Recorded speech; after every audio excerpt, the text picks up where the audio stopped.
এলাকাবাসীর সুরক্ষায় বাধ্য হয়ে 100 কুমিরকে মারলেন খামারি। থাইল্যান্ডের জনপ্রিয় কুমির চাষী যিনি ক্রোকোডাইল এক্স নামে বেশ পরিচিত।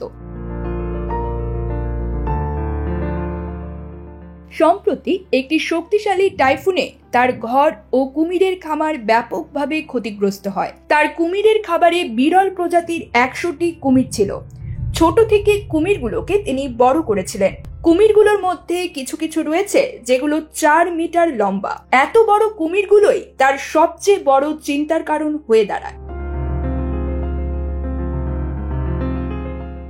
যুক্তরাষ্ট্রের সংবাদ মাধ্যম CNN নিউজের প্রতিবেদনে বলা হয়েছে, টাইফুনের কারণে কুমিরের খামারের চারপাশের সুরক্ষিত দেয়াল ধসে পড়ে, যার কারণে কুমিরগুলোকে খামারে ধরে রাখার মতো নিরাপদ অবস্থা ছিল না। খামার থেকে পালিয়ে কুমিরগুলো স্থানীয়দের জন্য বড় ধরনের বিপদের কারণ হয়ে উঠবে। স্থানীয়দের সুরক্ষায় বাধ্য হয়ে নিজের হাতে বড় করা 100টি কুমিরকে মেরে ফেলেন তিনি।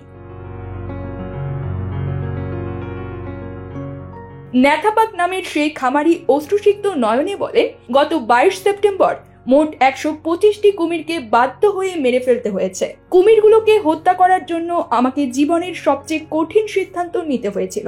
তিনি আরো বলেন, আমার পরিবারের সাথে অনেকবার আলোচনা করেছি যে দেয়ালটি ভেঙে পড়লে মানুষের জীবনের যে ক্ষতি হবে তা আমাদের নিয়ন্ত্রণের বাইরে।